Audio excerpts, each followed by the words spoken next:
The afternoon sun streamed through the tall windows of Roosevelt Elementary School's multipurpose room, casting long shadows across rows of folding chairs filled with parents, grandparents, and siblings. The air buzzed with anticipation as families gathered for the annual spring talent show.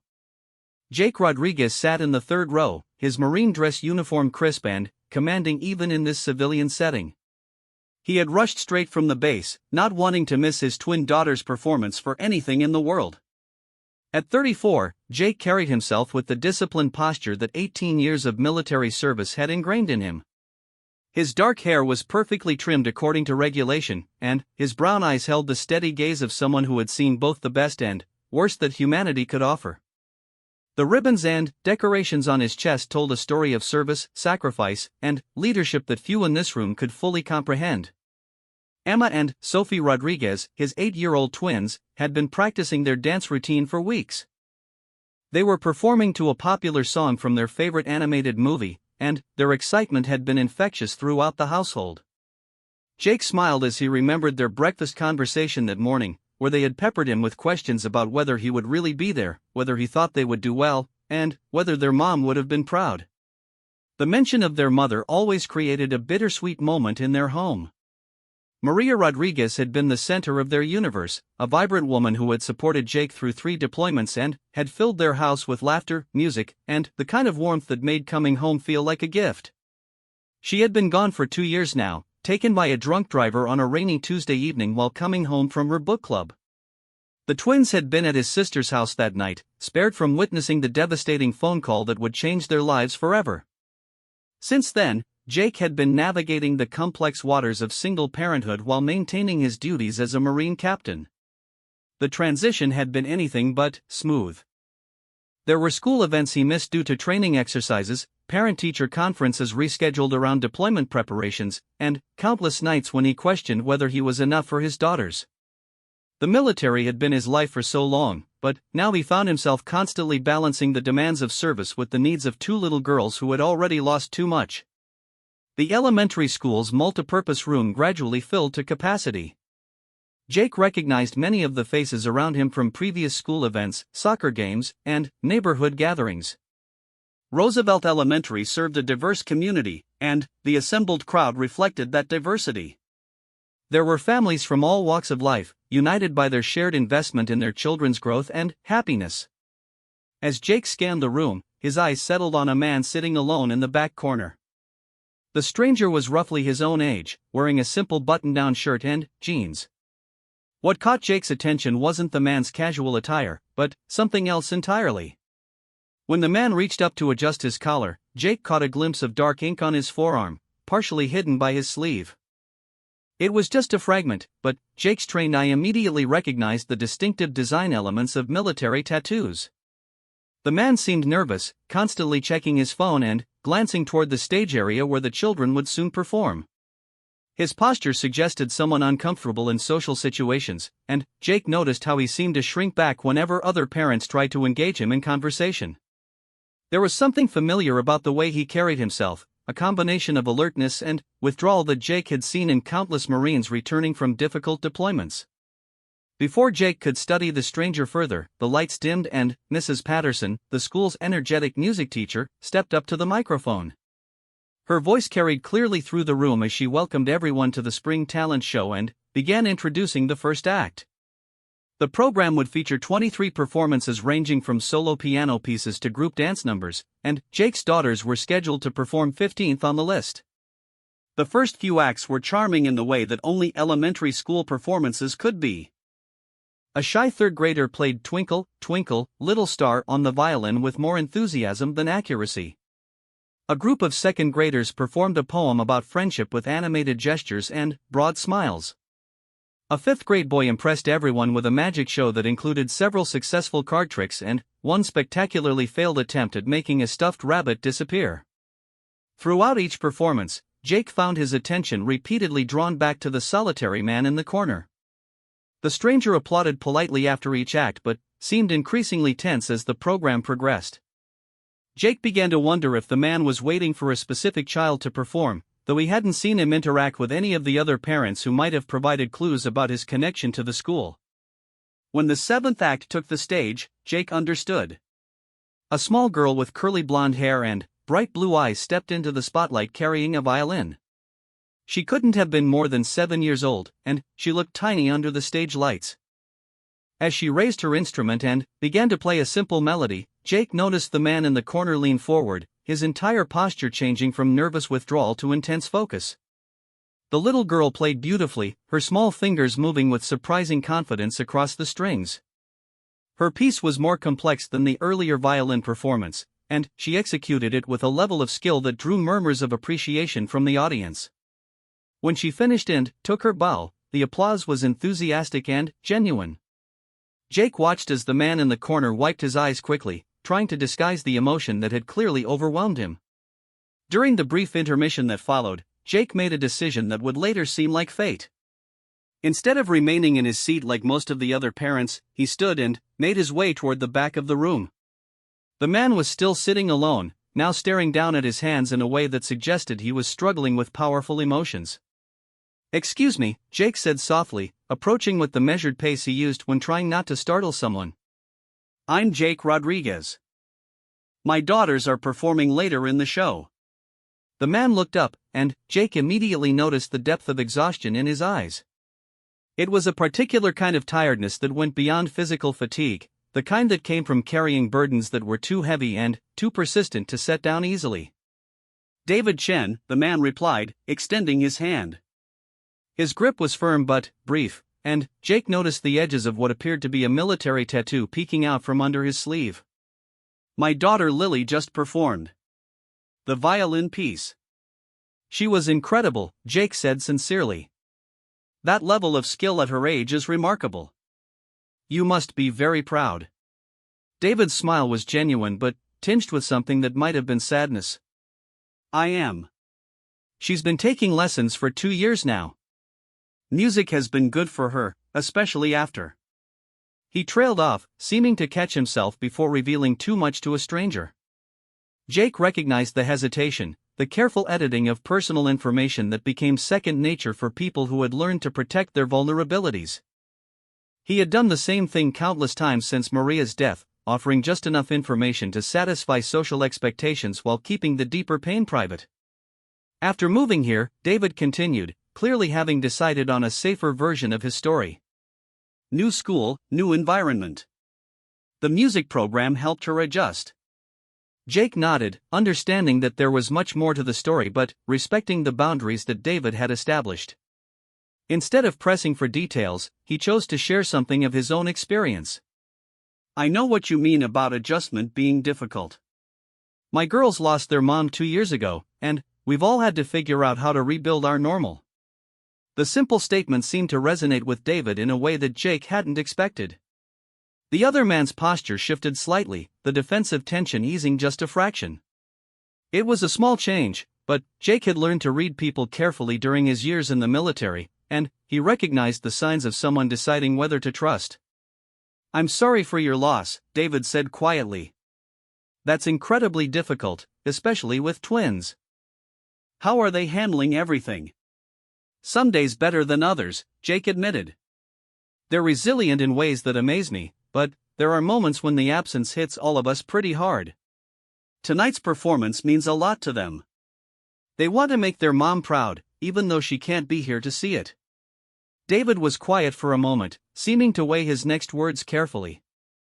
"Lily asks about her mom sometimes too. I never quite know what to say. The truth seems too complicated for a 7-year-old, but I don't want to lie to her either." The admission hung in the air between them, and Jake felt a recognition that went beyond their shared experience of single parenthood. There was something in David's tone, a particular kind of careful control, that suggested his story involved more than just the typical challenges of divorce or separation. Before either man could say more, the lights dimmed again and Mrs. Patterson returned to the microphone to announce the resumption of the program. Jake excused himself and returned to his seat, but he found his attention divided between the performances on stage and the solitary figure in the back corner. There were layers to David Chen's story that Jake was beginning to suspect he understood all too well. The next several acts passed in a blur of childhood enthusiasm and parental pride. A group of kindergartners performed a song about the days of the week with matching hand movements. Two fourth-grade girls sang a duet that showcased their developing vocal abilities. A third-grade boy demonstrated his karate skills with a series of precise forms that drew impressed gasps from the audience. Finally, Mrs. Patterson announced the 15th act of the evening. Please welcome Emma and Sophie Rodriguez, performing a dance to Count on Me from the movie soundtrack. Jake felt his heart swell with pride as his daughters bounded onto the stage in matching purple dresses and sparkling hair ribbons. They had insisted on doing their own hair and makeup, and, while the results were somewhat uneven, their joy and confidence were unmistakable. As the familiar melody began to play, Emma and Sophie launched into their choreographed routine with the kind of uninhibited enthusiasm that only children could muster. Their dance was a celebration of sisterhood and mutual support, with movements that required them to mirror each other, support each other's balance, and move in perfect synchronization. Jake watched with wonder as his daughters demonstrated the bond that had carried them through their grief and helped them rebuild their sense of security. They had chosen this particular song because, as Sophie had explained to him, it's about always being there for someone, just like me and Emma are always there for each other. The performance was flawless, not in a technical sense, but in the way that mattered most. Emma and Sophie were clearly having fun, their faces bright with joy as they moved through their routine. When Emma stumbled slightly during a particularly complex turn, Sophie immediately adjusted her own movements to help her sister recover, and they both giggled as they got back in sync. The audience responded to their infectious happiness with growing enthusiasm. As the song reached its crescendo, the twins moved into their final sequence, a series of spinning moves that required perfect timing and coordination. Jake found himself holding his breath, knowing how much they had practiced this particular section. They executed it beautifully, ending with synchronized jumps and bright smiles as the music faded. The applause was immediate and thunderous. Jake stood with the rest of the audience, clapping until his hands hurt and feeling tears of pride threatened to spill over.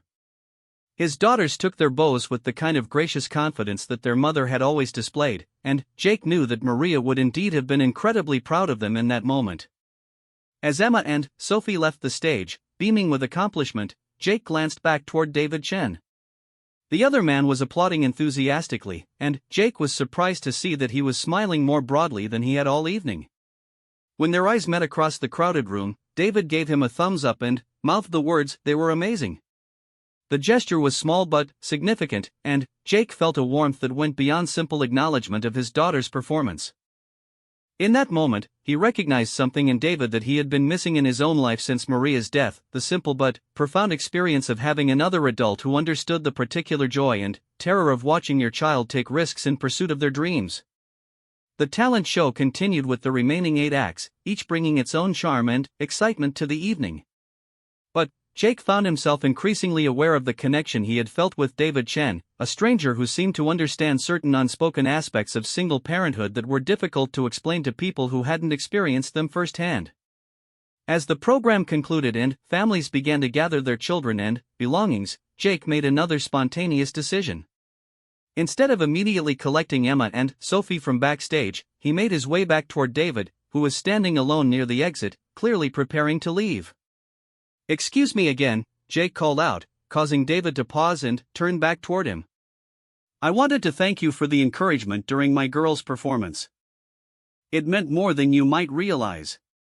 David's expression softened, and, for the first time that evening, his smile seemed completely unguarded. They really were wonderful. The way they supported each other during that little stumble, and how happy they looked throughout the whole routine, it was beautiful to watch. "You're clearly doing something right as their dad." The compliment hit Jake more powerfully than he had expected. In the 2 years since Maria's death, he had received plenty of well-meaning advice about parenting, but genuine affirmation of his efforts was rare. Most people seemed to focus on how difficult his situation must be rather than acknowledging the moments when he actually succeeded at the impossible task of being both mother and father to his daughters. "That's very kind of you to say," Jake replied. "Single parenting is definitely a learning experience. Every day brings something new." "It absolutely does," David agreed, and then seemed to surprise himself by adding, "Lily and I have been figuring it out together for the past year."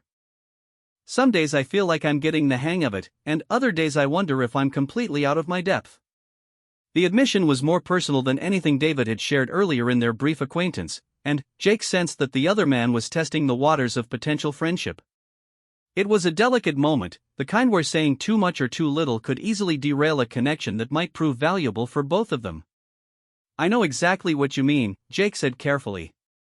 "There are days when I feel like I've got everything under control, and then something small happens that reminds me how much I'm still figuring out.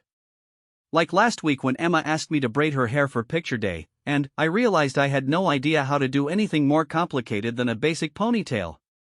David laughed, and the sound was genuine and warm. "Oh, I've been there.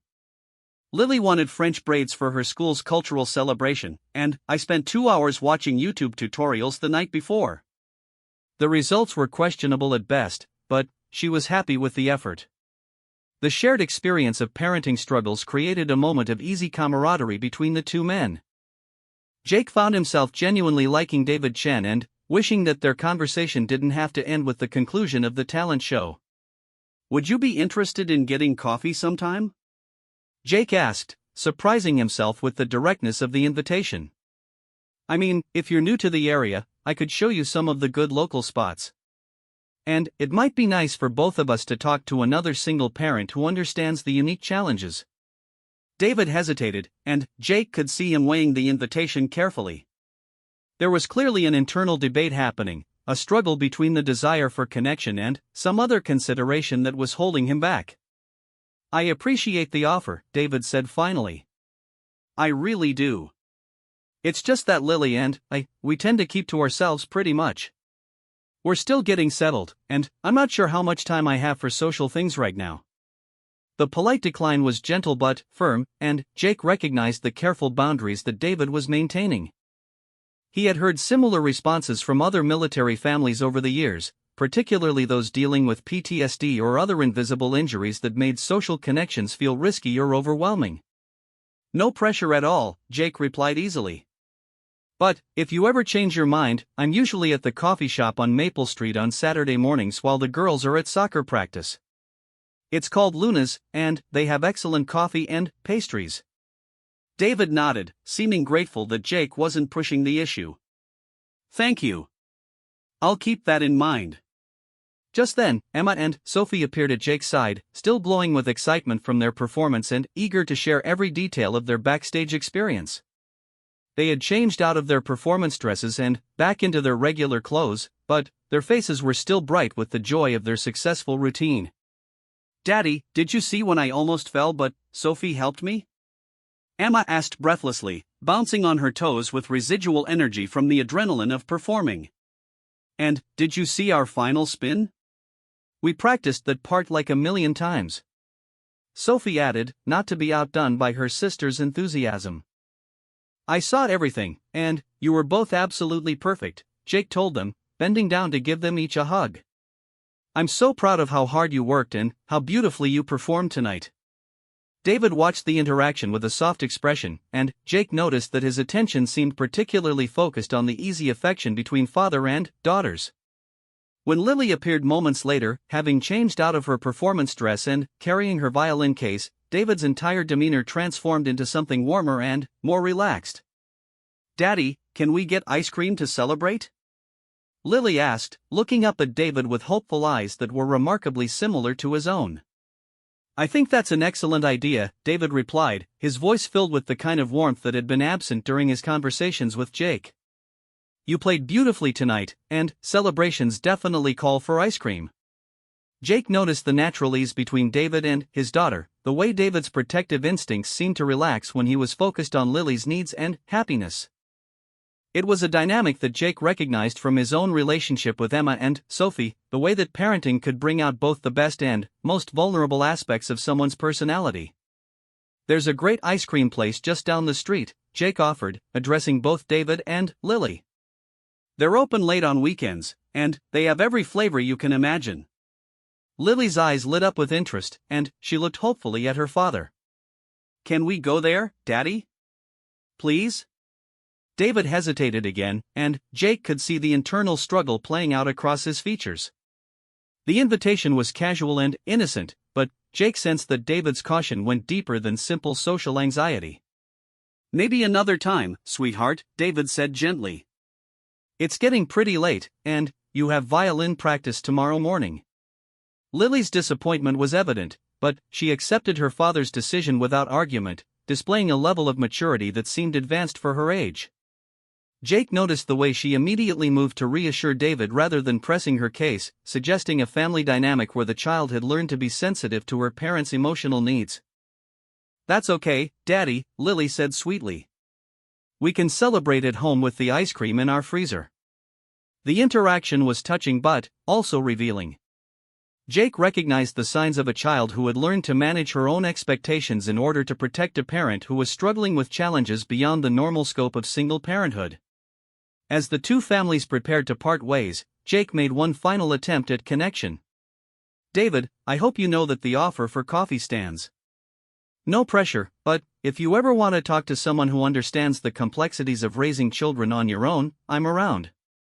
David met his eyes directly for the first time that evening, and Jake saw a flicker of something that might have been gratitude mixed with longing. "Thank you, Jake. That means more than you know. And congratulations again on raising such wonderful daughters." Tonight was clearly very special for them. As they walked toward their respective cars in the parking lot, Jake felt a nagging sense that he was missing something important about David Chen. The careful boundaries, the emotional guardedness, and the particular way that David seemed to carry himself all suggested a story that went beyond the typical challenges of single parenthood. When they reached David's car, Jake caught another glimpse of the tattoo on the other man's forearm as he reached for his keys. This time, he was close enough to make out more details, and what he saw made his breath catch slightly.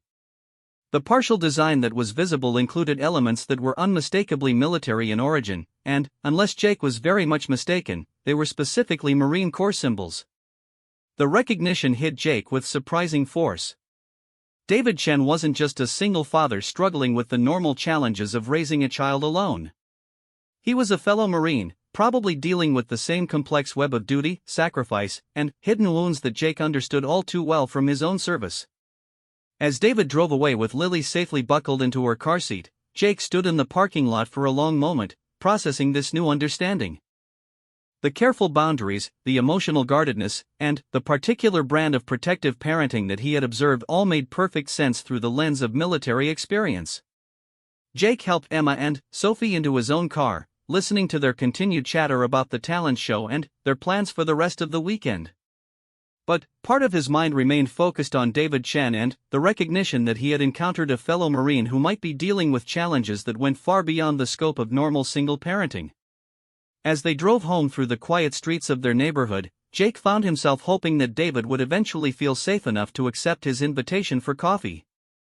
Something told him that both of them might benefit from the kind of understanding that could only come from shared experience, both as single fathers and as Marines who had learned to carry heavy burdens with dignity and grace. The talent show had been a wonderful celebration of childhood joy and parental pride, but, for Jake, it had also been something more. It had been a reminder that connections could form in the most unexpected places, and that sometimes the most meaningful encounters began with the simple recognition of shared experience and mutual understanding. 3 weeks passed after the talent show, and Jake found himself thinking about David Chen more often than he had expected. The brief encounter had left him with questions that he couldn't quite shake, particularly about the military tattoo he had glimpsed and the careful way David had maintained his emotional boundaries. As a Marine captain with extensive experience reading people and situations, Jake had developed strong instincts about his fellow service members, and everything about David suggested someone carrying burdens that went beyond typical civilian struggles. Saturday morning found Jake at Luna's coffee shop on Maple Street, just as he had described to David. This had become his weekly ritual since Maria's death, a couple of hours of adult time while Emma and Sophie attended their soccer practice. The coffee shop was a converted Victorian house with mismatched furniture, local artwork on the walls, and the kind of relaxed atmosphere that made it easy to sit alone without feeling conspicuous. Jake had claimed his usual table near the front window, where he could watch the quiet Saturday morning activity on Maple Street while reviewing reports that he needed to complete before Monday. The morning was crisp and clear, with the kind of bright sunshine that made even routine paperwork feel less burdensome. He had ordered his usual black coffee and a blueberry scone, and was halfway through a personnel evaluation when movement outside caught his attention. A familiar figure was walking slowly down the sidewalk, pausing occasionally to look at the various shop windows. Davidson was dressed casually in jeans and a lightweight sweater, but Jake immediately noticed the way he carried himself, the alert awareness that never quite turned off for people who had spent time in dangerous places. David paused in front of Luna's coffee shop, reading the menu posted in the window with the kind of careful attention that suggested he was debating whether to enter. Jake felt a moment of uncertainty about whether he should make his presence known. David had politely declined the invitation for coffee, and Jake didn't want to make him feel pressured or uncomfortable. On the other hand, David was clearly considering coming into the coffee shop, and it seemed natural to acknowledge him if their paths crossed again. The decision was made for him when David pushed open the door and entered the shop. Their eyes met immediately, and Jake saw a flicker of recognition followed by what might have been relief cross David's features. "Jake," David said, approaching his table with a tentative smile. "I was hoping I might find you here. I've been thinking about your invitation, and I realized that maybe some adult conversation would be good for me." "I'm really glad you decided to come," Jake replied, gesturing to the empty chair across from him. "Please, sit down. Can I buy you a coffee?" "That's very kind, thank you," David said, settling into the chair with the careful movements of someone who was still deciding whether this was a good idea. "Just black coffee would be perfect." Jake went to the counter and ordered another black coffee, noting that David's preference matched his own. When he returned to the table, David was gazing out the window with an expression that seemed both thoughtful and somewhat guarded. "How's Lily doing?" Jake asked, settling back into his chair and offering what he hoped was an easy opening for conversation. "Is she still enjoying her violin lessons?" David's expression immediately warmed at the mention of his daughter. "She's doing wonderfully. Her teacher says she has natural talent, and she practices every day without being asked. Music has been really good for her, especially since we moved here."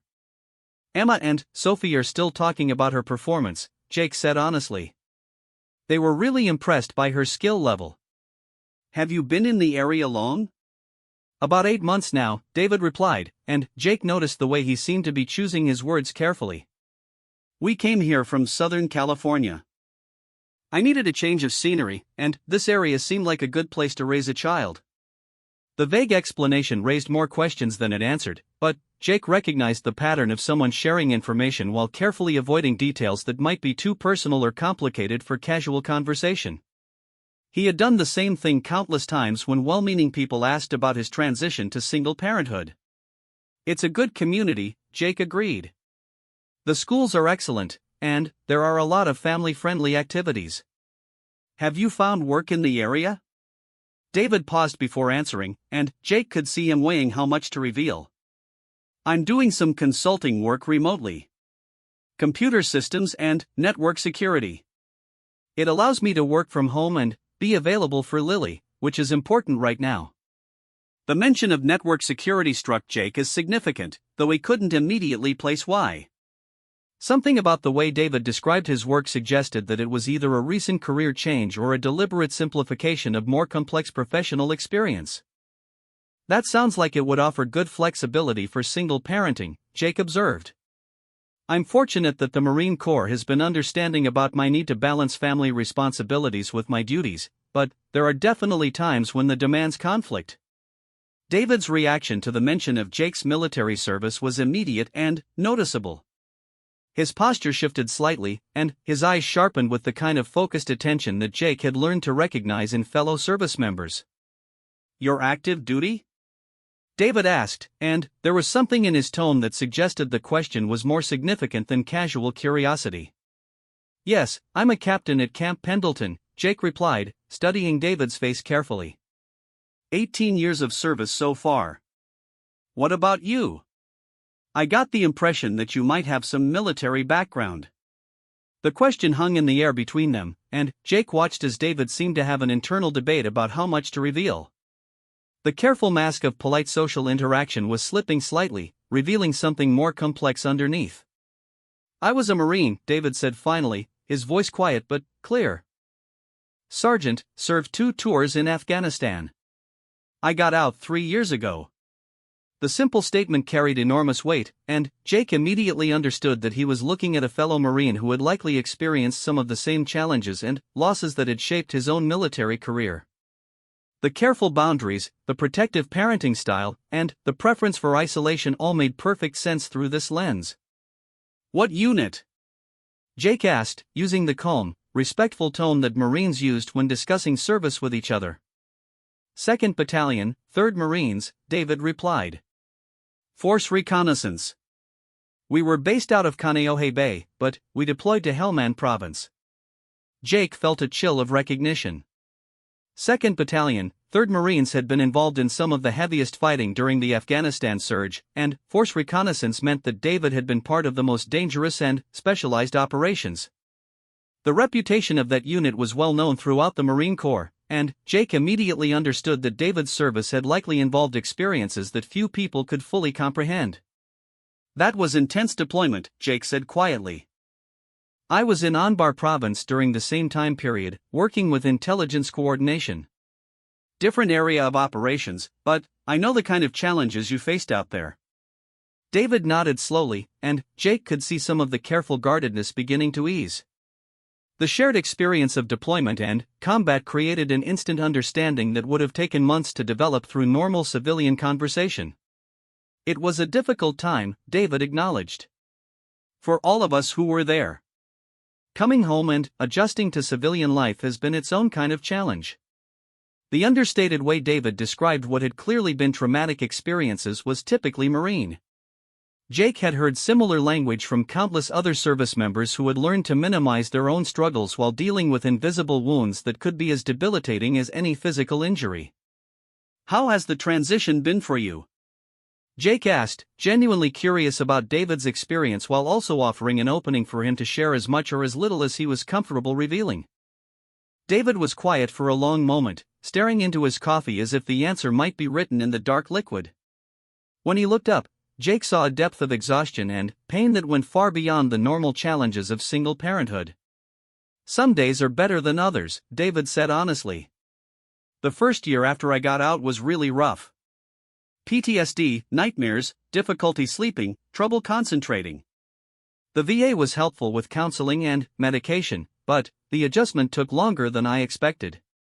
Lily was the one constant thing that kept me grounded during the worst of it. The admission was brave and vulnerable, and Jake felt honored that David was willing to share something so personal with someone he barely knew. It also explained a great deal about the careful way David approached social situations and his protective parenting style. That sounds incredibly difficult, Jake said sincerely. How is Lily handling everything? Kids are amazingly resilient, but they also pick up on more than we sometimes realize. She's been amazing, David replied, and his voice filled with pride and love. Her mother and I divorced when she was 5, not long after I got back from my second deployment. The divorce was actually my fault, if I'm being honest.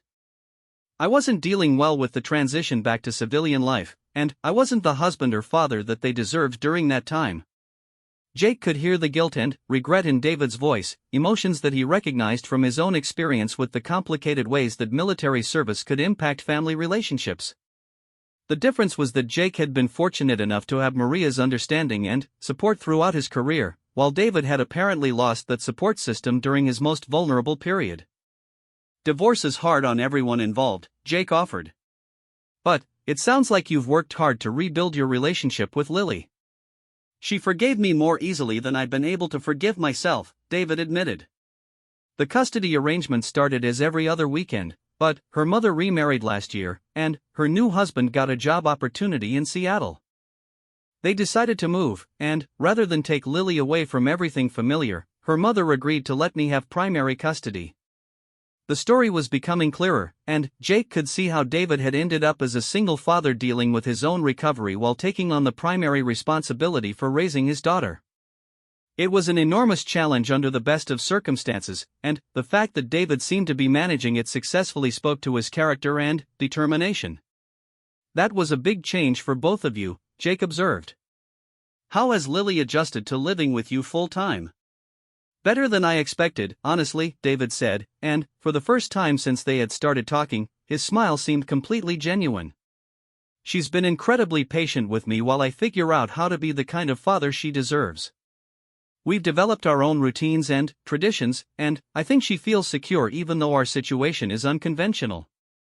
Jake noticed the way David talked about his relationship with Lily, the careful attention to her emotional needs and the obvious love that motivated his parenting decisions. It was clear that despite his own struggles, David was committed to providing his daughter with stability and security. What made you decide to move here specifically? Jake asked. 8 months ago would have been right around the time of the custody change. I wanted to start fresh somewhere that didn't have memories attached to it, David explained. Southern California was where I grew up, where I met my ex-wife, where I struggled through my worst period after getting out of the Marines. I needed a place where Lily and I could build new memories together without constantly being reminded of the past. The explanation made perfect sense, and Jake admired the thoughtful way David had approached the challenge of rebuilding his life while prioritizing his daughter's needs. Moving across the country with a young child was a bold decision, but it seemed to have been the right choice for their situation. Have you been able to connect with any other veterans in the area? Jake asked. I know there are several support groups and informal networks for Marines who have transitioned out of active duty. David shook his head. Not really. I've been focused on getting Lily settled and establishing our routines. I'm not sure I'm ready for group situations yet. Too many people, too many questions, too much risk of having to explain things that I'm not ready to talk about. Jake understood the hesitation completely. Group therapy and veteran support meetings could be incredibly valuable, but they could also be overwhelming for someone who was still processing their own experiences and managing ongoing symptoms of PTSD. That makes sense, Jake said. Everyone's recovery process is different, and you have to do what feels right for your situation. But if you ever want to talk to someone who understands the military side of things, I'm always available. No pressure, no agenda, just someone who gets it. David looked at him with an expression that might have been gratitude mixed with relief. Thank you. That means a lot. I've been pretty isolated since we moved here, partly by choice and partly because it's hard to explain our situation to people who haven't experienced similar challenges. Isolation can be protective, but it can also become limiting after a while, Jake observed carefully. Finding the right balance between self-care and social connection is tricky, especially when you're responsible for a child who needs to see that healthy relationships are possible. The comment seemed to resonate with David, and Jake could see him thinking through the implications. It was clear that David was a thoughtful parent who considered the long-term impact of his choices on Lily's development and understanding of the world. You're right about that, David admitted. Sometimes I worry that I'm teaching Lily to be too cautious about trusting people or forming connections. She's naturally outgoing, but I can see her picking up on my hesitation about social situations. Kids are incredibly perceptive, Jake agreed. Emma and Sophie definitely absorbed some of my grief and confusion after their mother died. But they've also been remarkably resilient, and I think part of that comes from seeing me work through my own challenges while still being present and engaged in their lives. The conversation was moving into territory that felt both natural and significant. Jake sensed that David was opening up in a way that probably didn't happen often, and he wanted to be careful not to push too hard or make assumptions about what David needed to hear. Can I ask what happened to Lily's mother? Jake said gently. I mean, you mentioned she moved to Seattle, but I'm wondering about the relationship between Lily and her mom. They have a good relationship, David replied. Sarah calls Lily every few days, and Lily spends school vacations and part of the summer with her and her new family. It was actually Sarah's idea for me to have primary custody. She could see that I had gotten my life together, and she thought Lily would benefit from the stability of staying in one place rather than moving across the country. Jake was impressed by the maturity and cooperation that David's ex-wife had shown in prioritizing their daughter's needs over the convenience of having Lily move with her. It suggested that despite their divorce, both parents were committed to Lily's well-being above their own preferences. That sounds like a healthy arrangement for everyone involved, Jake said. Co-parenting after divorce can be challenging even under the best circumstances, but it sounds like you've both found a way to make it work for Lily's benefit. Sarah is a good person, David said simply. Our marriage didn't work out, largely because of my own issues, but she's never tried to punish me or make things difficult regarding Lily. If anything, she's been more supportive of my recovery than I probably deserved. The absence of bitterness or blame in David's description of his ex-wife was striking. Jake had known many divorced Marines who struggled with anger and resentment toward their former spouses, but David seemed to have found a way to take responsibility for his role in the divorce while maintaining respect for his ex-wife's character and decisions. That kind of mutual respect makes a huge difference for children, Jake observed. Lily is lucky to have parents who can work together even when they're not together. I hope so, David said. Sometimes I worry that I'm not giving her enough of a normal family experience. Single father with PTSD isn't exactly the ideal childhood environment, even when I'm doing my best. David, Jake said firmly, from what I observed at the talent show, you're raising a happy, confident, talented child who clearly feels loved and secure. That's not luck or accident, that's the result of good parenting. Don't underestimate the value of what you're providing for her. David seemed genuinely surprised by Jake's emphatic response, as if he hadn't expected such direct reassurance about his parenting abilities.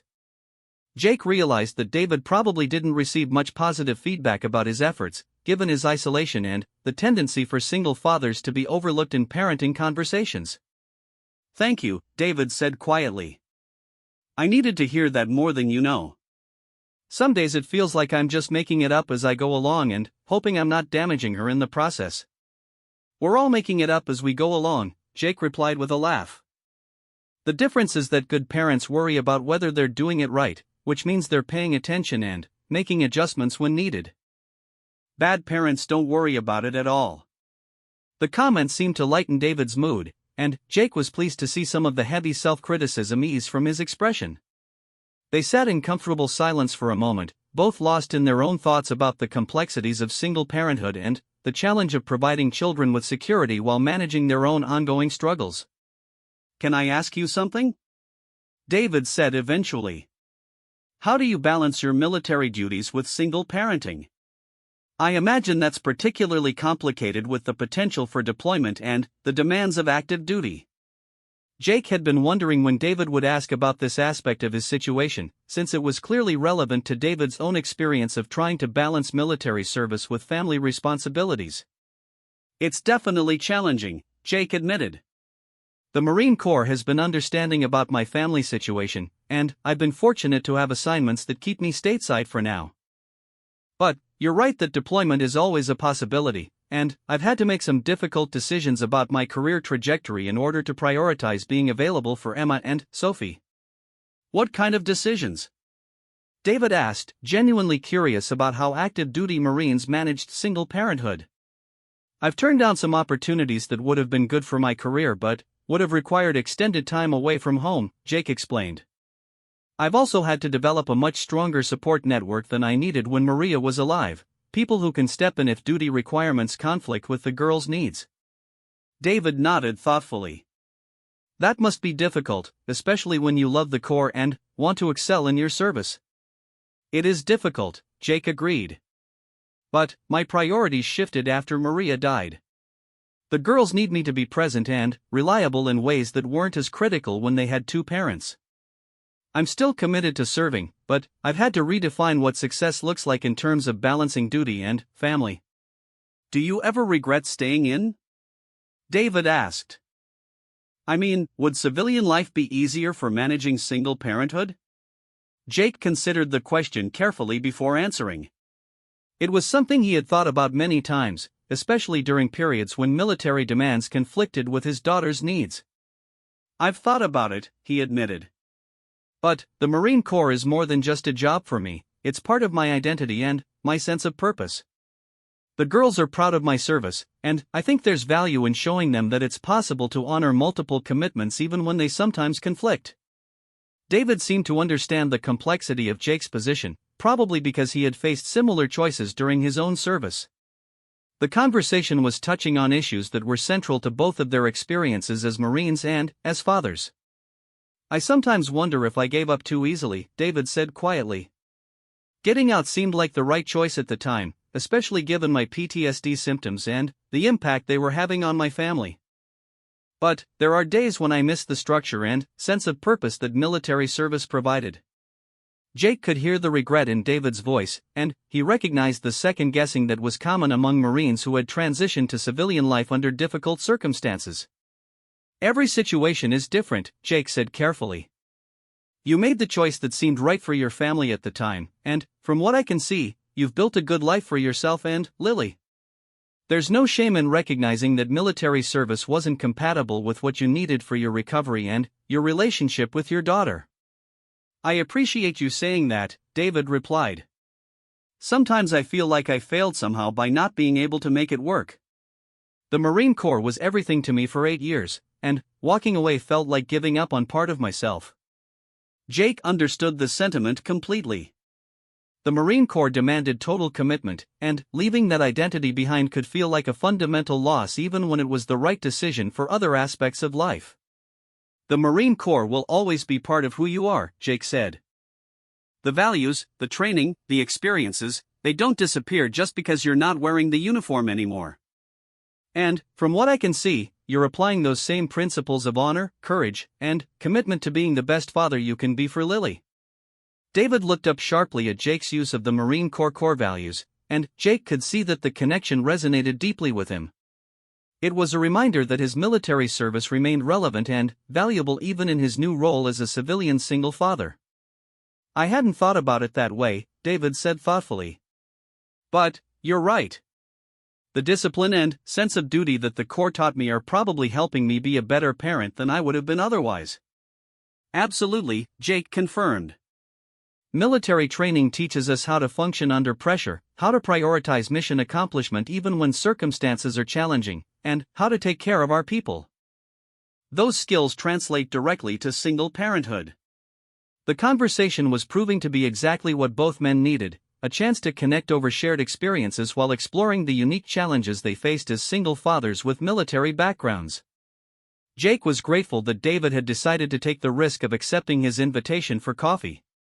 Their conversation at Luna's coffee shop had lasted nearly 2 hours, and, by the time they parted ways, Jake felt that he and David had established the foundation of what could become a meaningful friendship. They had exchanged phone numbers and agreed to meet again the following Saturday, with the possibility of bringing their daughters along for a more family-oriented gathering. The connection felt natural and valuable to both men, offering the rare opportunity to talk with someone who understood both military service and single parenthood from personal experience. Over the following week, Jake found himself thinking about David's story and the challenges he had faced transitioning from military service to civilian life while managing PTSD and rebuilding his relationship with his daughter. The more Jake considered David's situation, the more impressed he became with the progress that David had clearly made in creating a stable and loving home for Lily despite his ongoing struggles with invisible wounds from his combat service. When Saturday morning arrived, Jake was looking forward to continuing their conversation and potentially introducing the girls to each other. Emma and Sophie had expressed curiosity about Lily after hearing about her violin performance, and Jake thought that all 3 children might benefit from expanding their social circles. He arrived at Luna's coffee shop a few minutes early and claimed their usual table near the window, ordering his regular black coffee while watching the street for David's arrival. David appeared exactly on time, walking with the same careful awareness that Jake had noticed during their first meeting. Today he was accompanied by Lily, who was wearing a bright yellow sundress and carrying a small backpack that probably contained activities to keep her occupied during the adult conversation. As they entered the coffee shop, Jake could see Lily scanning the room with the kind of quiet assessment that suggested she had learned to be cautious in new situations. "Good morning," Jake called out, standing to greet them as they approached his table. "Lily, it's wonderful to see you again. You played so beautifully at the talent show." Lily smiled shyly but with genuine warmth. "Thank you, Mr. Rodriguez. Daddy said you have twin daughters who did the dancing performance. They were really good." "They'll be here in about an hour," Jake replied, checking his watch. "Their soccer practice runs until 11, but I thought maybe you'd like to meet them when they're finished. They've been talking about your violin playing all week." David helped Lily get settled at their table and went to order coffee for himself and hot chocolate for her. Jake was struck by the easy affection between father and daughter, the way David automatically adjusted his pace to match hers and checked to make sure she was comfortable before attending to his own needs. It was clear that despite his struggles with PTSD, David had developed strong parenting instincts and a deep attunement to Lily's emotional needs. "How was your week?" Jake asked when David returned with their drinks. "Did you have any interesting consulting projects?" "It was good," David replied, settling into his chair with the careful movements that Jake was beginning to recognize as habitual. "I'm working on a network security assessment for a mid-sized company that's upgrading their systems. It's the kind of project that keeps me intellectually engaged while allowing me to work from home." Jake noticed that David seemed more relaxed today than he had been during their previous conversation. The defensive guardedness was still there, but it was less pronounced, suggesting that their earlier discussion had helped establish a level of trust and comfort between them. "Lily, what do you like to do when you're not practicing violin?" Jake asked, turning his attention to the little girl who was carefully stirring her hot chocolate with intense concentration. "I like to read," Lily replied, looking up with bright eyes. "And I'm learning to draw. Daddy got me some really good colored pencils, and I've been practicing drawing animals and flowers." "That's wonderful," Jake said genuinely. "Emma and Sophie love art too, though they're more interested in painting than drawing. Maybe you can show each other your artwork when they get here." Lily nodded enthusiastically, and Jake could see that she was looking forward to meeting other children who might share her interests. He suspected that her social opportunities had been somewhat limited since the move, given David's tendency toward isolation and their recent arrival in the community. "How are you finding the area?" Jake asked David. "Have you been able to explore much, or have you mainly been focused on getting settled?" "We've been taking it slowly," David admitted. "Lily and I have found a few favorite spots, like the library and the park near our apartment. But I haven't been very social, so we probably haven't discovered everything the community has to offer." Jake could hear the slight regret in David's voice, a recognition that his protective instincts and social anxiety might be limiting Lily's opportunities to fully experience their new environment. "Would you be interested in some recommendations?" Jake offered. "There are quite a few family-friendly activities and events that might be fun for you and Lily. The community center has programs specifically designed for single parents, and there's a really great farmers market every Sunday that has activities for kids." David hesitated, and Jake could see the internal debate playing out across his features.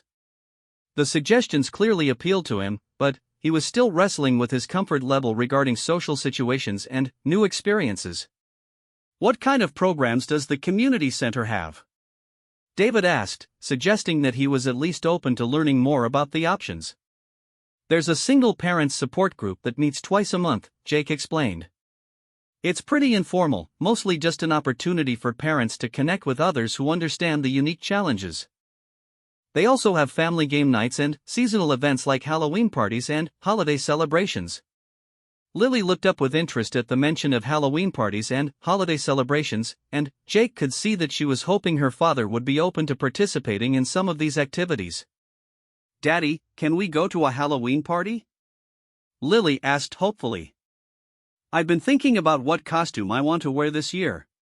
David's expression softened as he looked at his daughter, and Jake could see the internal struggle between his desire to give Lily normal childhood experiences and his own discomfort with large social gatherings.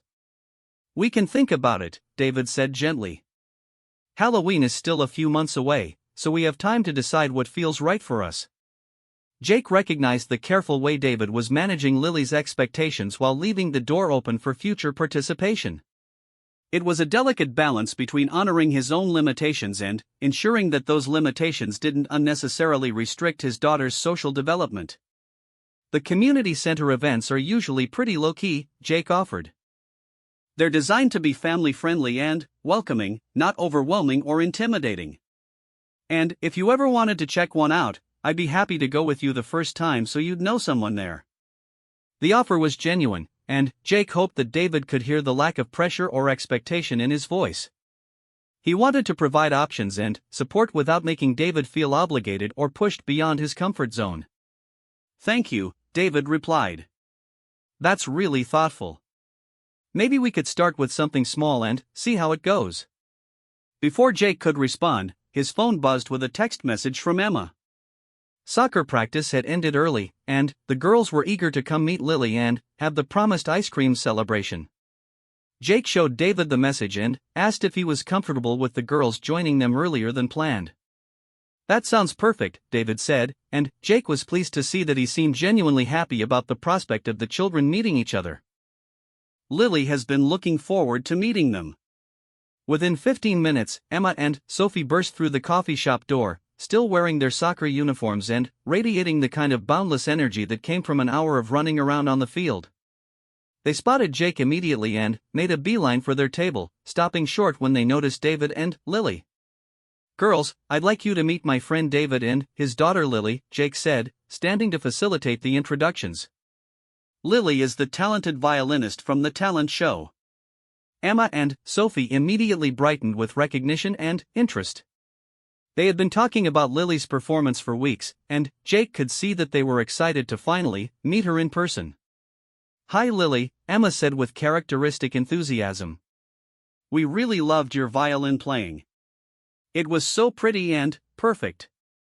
And you looked really confident up there," Sophie added. "We were nervous during our dance, but you looked like performing was easy for you."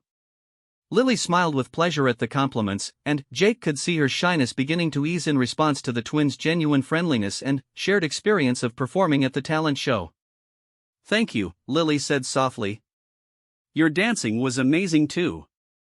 I could tell you practiced really hard, and you helped each other when something went wrong."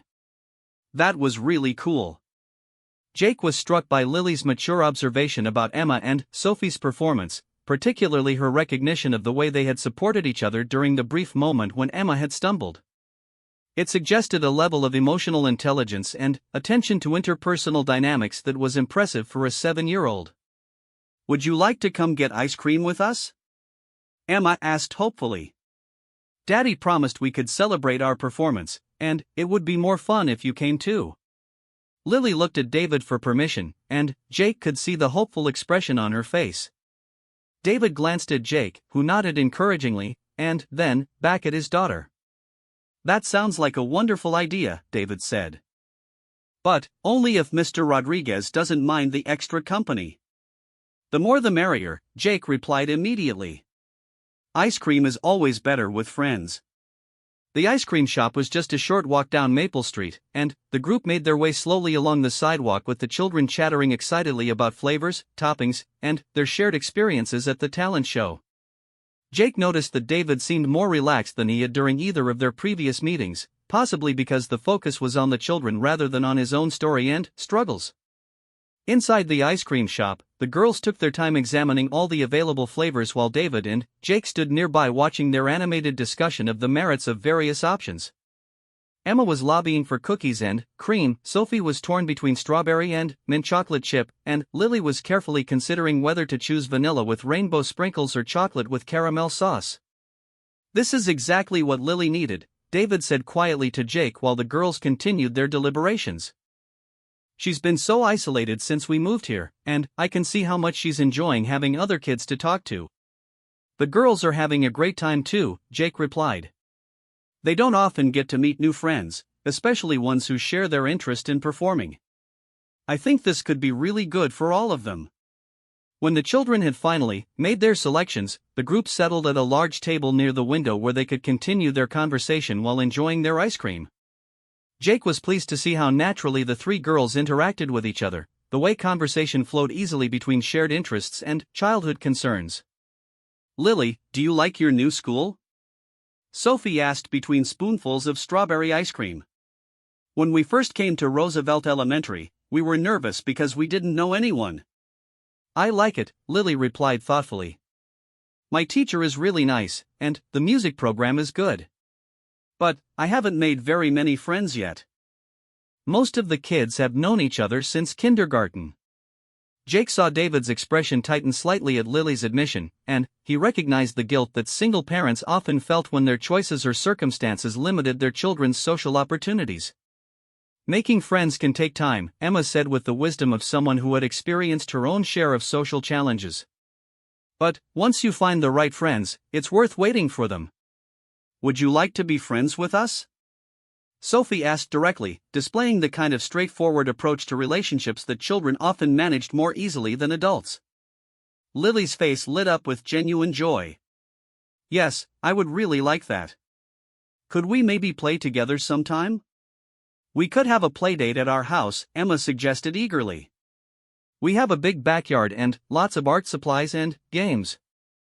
Jake glanced at David to gauge his reaction to the invitation.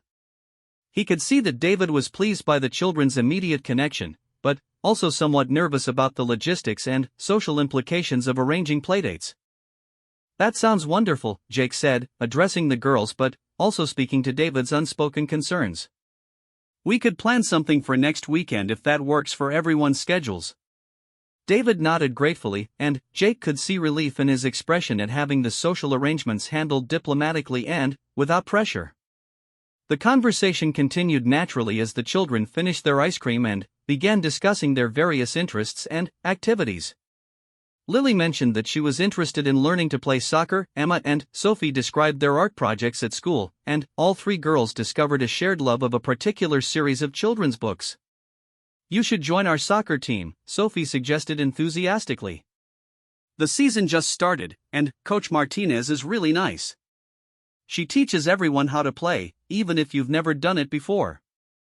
I don't know if I'm good enough for a team, Lily said hesitantly, glancing at David for guidance. You don't have to be good when you start, Emma assured her. That's what practice is for. We could help you learn the basic stuff before you try out. Jake was impressed by the twins' inclusive attitude and their natural desire to help Lily feel welcomed and included in their activities. It was a reflection of the values that Maria had instilled in them and that he had tried to continue reinforcing since her death. Soccer is a great way to make friends and get exercise, Jake offered, looking at David. The league is very welcoming to new players, and the time commitment is manageable.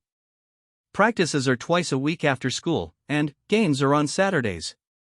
David considered the suggestion carefully, and Jake could see him weighing the potential benefits for Lily against his own comfort level with the increased social involvement that team sports would require. Would you really help me learn? Lily asked the twins hopefully. I've watched soccer on TV, but I've never actually played. Of course we would, Emma replied immediately. We could practice in our backyard next weekend when you come over for the playdate. The natural way the children were making plans and building connections was exactly what both fathers had hoped to see. Jake noticed that David was smiling more broadly than he had during any of their previous interactions, clearly moved by watching Lily form new friendships. As they prepared to leave the ice cream shop, the girls exchanged promises to see each other soon and continued chattering about their plans for future activities together. David approached Jake while the children were saying their goodbyes. Thank you, David said quietly. This was exactly what Lily needed, and probably what I needed too. I can't remember the last time I saw her this excited about anything social. I'm really glad it worked out, Jake replied sincerely.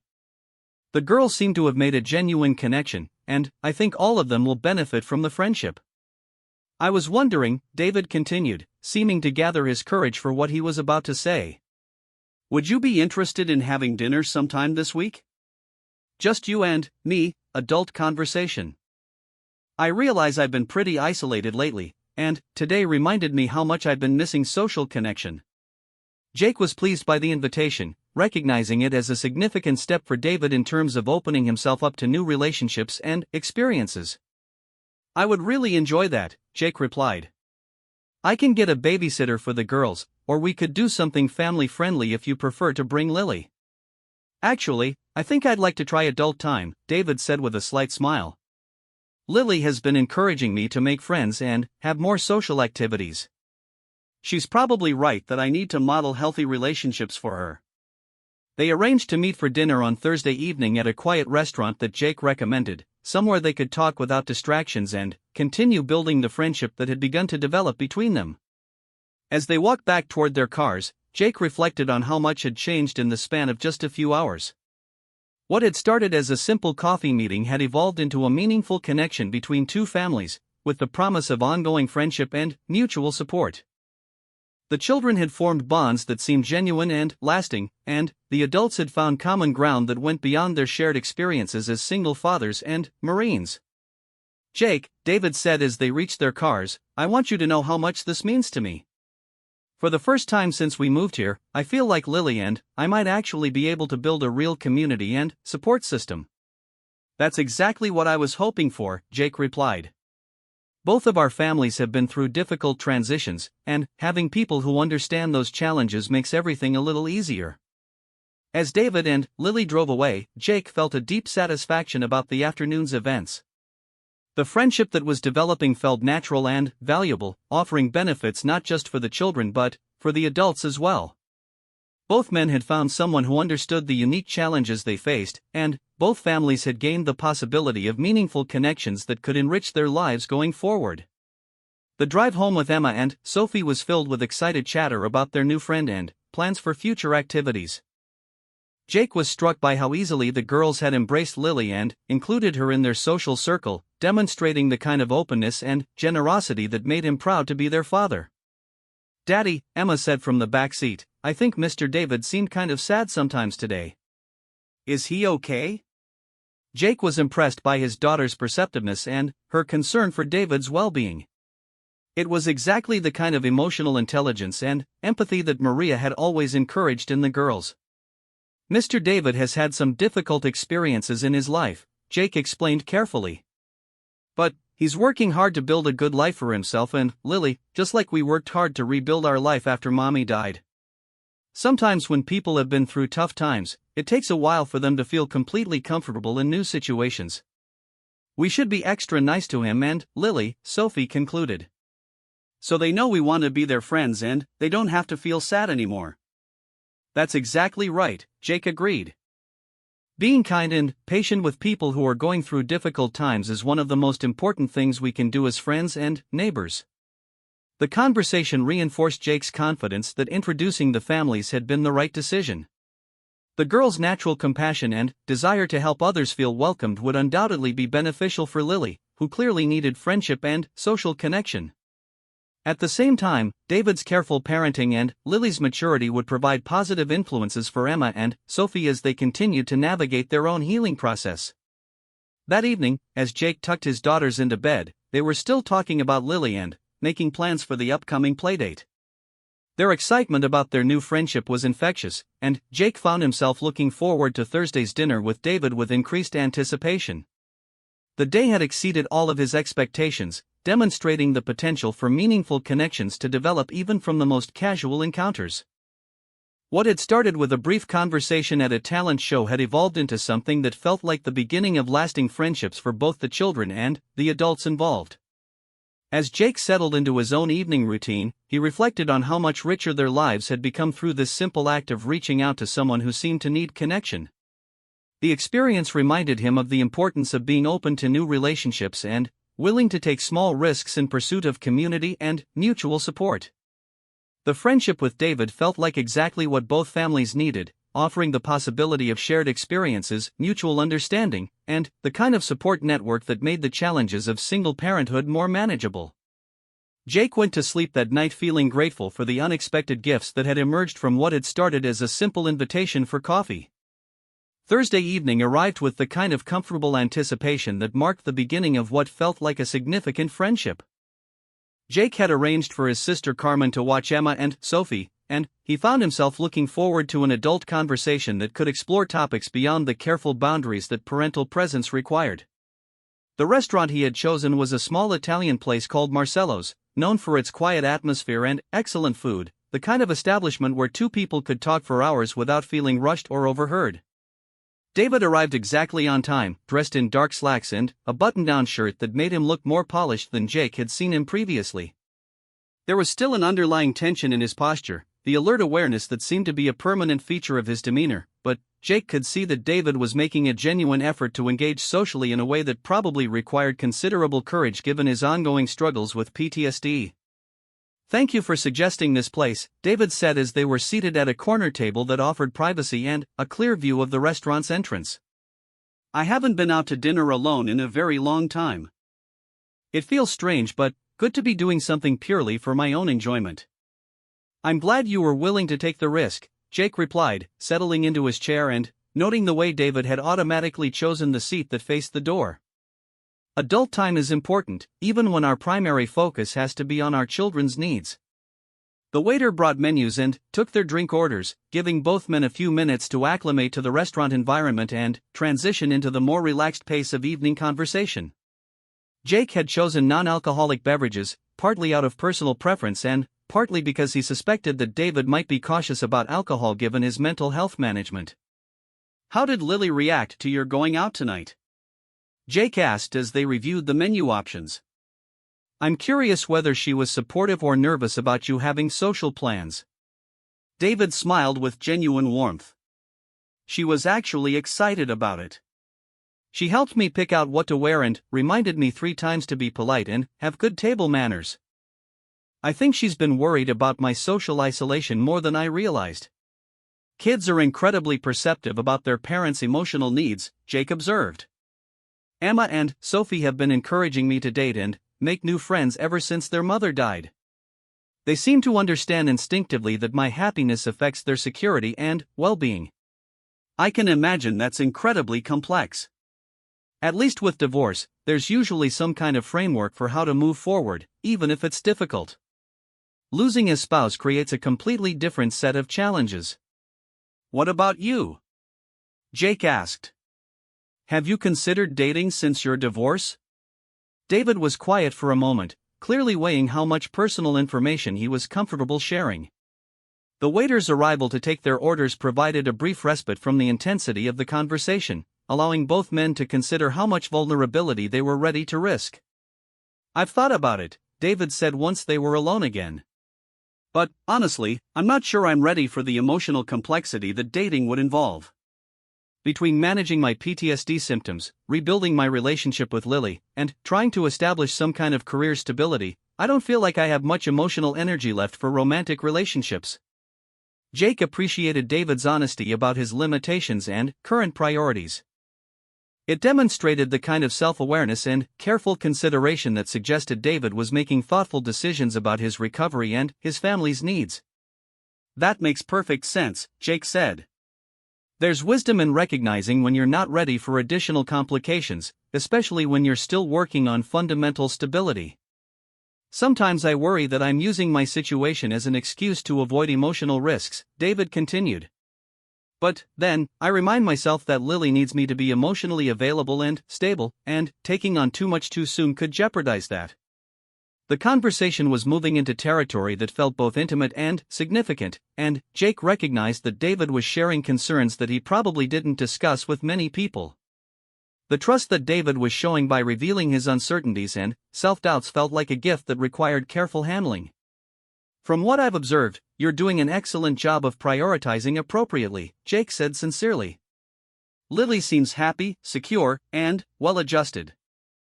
Those outcomes don't happen by accident, especially given the challenges you've both faced.